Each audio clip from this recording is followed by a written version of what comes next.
Hey everyone, welcome back to another World of Warships Blitz video. So today I kind of wanted to talk about Ruler of the Waves 19. When this video dropped for like a week away from the start of it, it's tier 10 this time, 2 Battleship Max, we got some ship bands to talk about, and I just kind of want to do... Oh, I don't know, I didn't want to, I just kind of wanted to toss my opinion out there about maybe what we're gonna see, why I think certain ships are stronger than others or more likely to be seen in the tournament. So obviously, first things first, when you're putting your roster together, yeah, this is just me personally. I don't think battleships in this setup they're not the main attraction. A 2 Battleship Max on a 7v7. Your cruisers and your destroyers are the stars of this show. The battleships are just there to support, tank when necessary. Work hand in hand with those cruisers to pull get other ships out of the game early. And then, obviously you'll see some late game pushes when one team gets a numerical advantage. But like I said, I don't really think the battleships are the stars of this show. Like I said, I think really it's cruisers and destroyers, and mostly cruisers, in my opinion. So the first thing we need to know about Rule of the Waves 19 this time around, we do have some banned ships. Louisiana's banned for the obvious reasons. No aircraft in this. Really, I think, and they banned CVs obviously as well, and I really think that not having aircraft spotting in the game at times, I mean, we've had some where we've had, ESAs allowed and other ships that could spot like that, but I think you really get to see a wider variety of team tactics that people can try to pull off because of the lack of air spotting. So anyways, like I said, Louisiana's banned, Blk Repub's banned, Slava's banned, and surprisingly they banned St. Vincent. I'm gonna say right now I'm not a huge fan of banning tech trees out of the tournaments.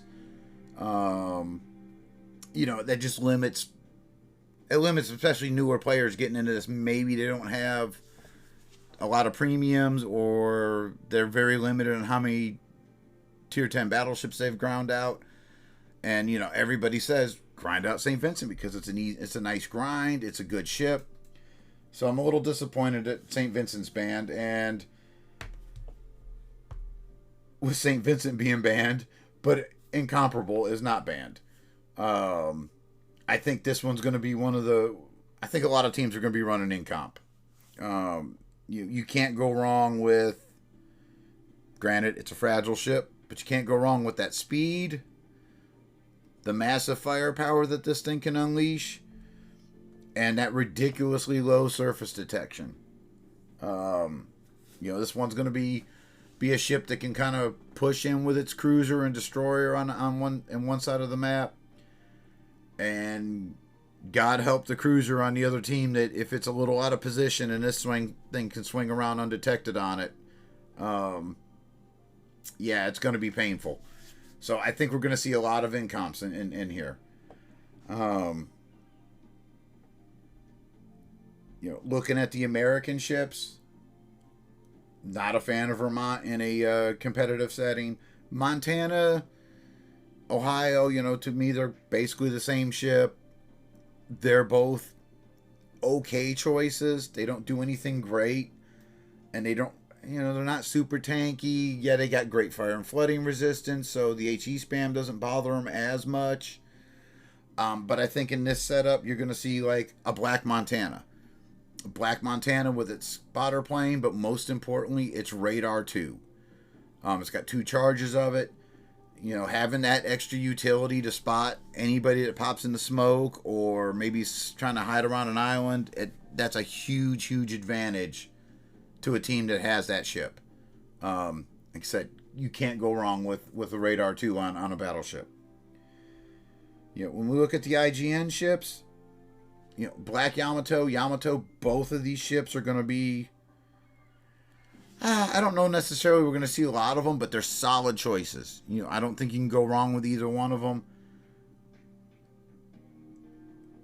Only potential issue with them is the fire and flooding resistance being low, but you can mitigate that a little bit with your range. You can stay back a little bit if need be. You know, I've played these ships in tournaments before. You know, they work great. I'm not gonna lie, they do work great. Shikishima, I'd avoid it. Looking at the British ships, obviously we've talked about Incomp. St. Vincent's Band, Conqueror, forget about it. Don't even bring that one in. The little dark horse that I thought of beforehand would be Thunderer. Not trying to compare it to Incomp just because, but, you know, you do have a tiny bit of utility with Thunderer. You got the sonar. Very important. You got the extra heal. So if you pair Thunderer up, say you got Nelson as a commander, you got access to that extra heal. Could be a dark horse pick in my opinion. You know, issue with Thunderer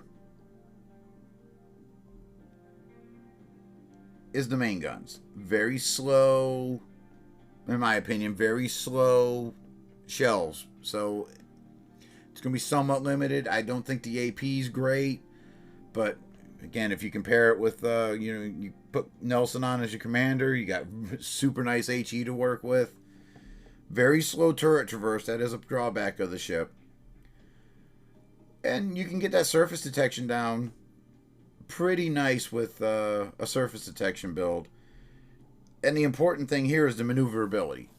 Great. It turns great. You know, that's the one strong suit about this ship. So you can dodge a little bit with this. So I wouldn't be shocked to see a Thunderer or two come out. Where else? What else can we go here? The German ships.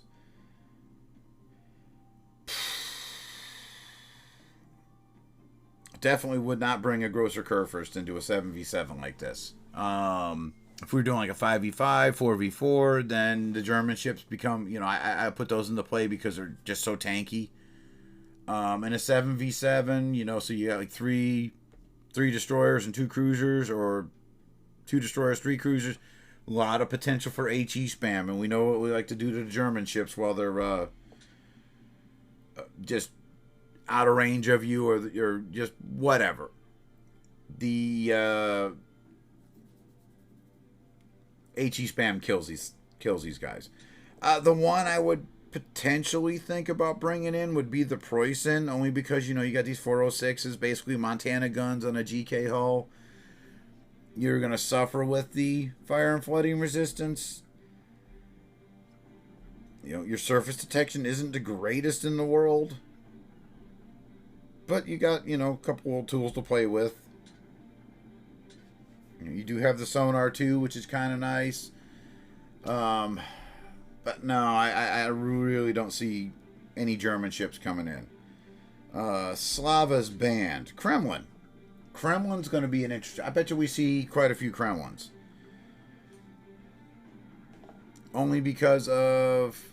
Obviously, you got some choices of how you're going to build it out with the legendary mod, Makarov or Kuznetsov as a commander, massive hit point pool, pretty good citadel protection, damage reduction, nice fire and flooding resistance. One of the cons, though, of Kremlin is the maneuverability. Super slow to accelerate and stop. The turn time's pretty tragic. If you can make the guns work. Kremlin's got great guns. So, you know, pair that with being pretty tanky, got pretty good guns. You know, not bad secondaries, if God forbid you need them. The surface detection, another negative on this ship. If you run surface detection build, you can get that down to about 11 kilometers.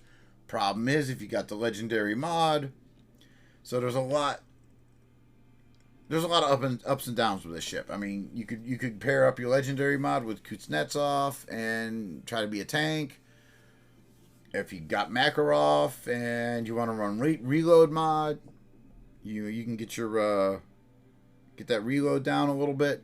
A lot of versatility with Kremlin. Like I said, problems is poor surface detection, poor maneuverability, and it doesn't have any, doesn't have a sonar or radar or anything else to work with. All right. It's going to kind of sound silly here, but since Blk Repub has been banned out, Bergonia and Repub itself, the text version, I wouldn't be shocked to see one or two of these out there. The surface detection could be a little bit better, but if you can sneak these into position, especially if you got Philippe on there, you can pop a rapid reload. You can burst down like any cruiser that is slightly out of position. Problem with, obviously, the French ships, you don't have a lot of survivability to work with. But you got engine accelerators, you got some speed. Not the most maneuverable things in the world, but you got some speed to work with, so they could be powerful flankers.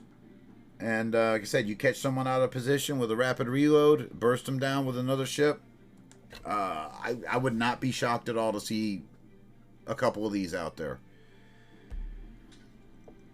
Now, probably one of the most kind of utility battleships I think we're going to see quite a few of is the Columbos. The black version and the tech tree version. Tech tree version's got the fuel smoke, which is kind of nice. I'd probably play that over the black Columbo in this case. But we know about Columbos. Fairly maneuverable. Not the tankiest things in the world, but tanky enough. Big thing is the reload time on the main guns. So you have to make every shot count. But if you're able to sneak in very close with your fantastic surface detection, your DD catches their DD in a bad position. He's not expecting you. You drop a salvo of 16 sap shells near him. Might be able to knock a destroyer out early in the game, and that could be the game-winning play right there, getting that destroyer out early. So I think we're going to see a lot of Columbos out there. That's my thoughts, anyways. Chances are great I might have missed something. I don't know. Like I said, Illinois, I'm not sure about.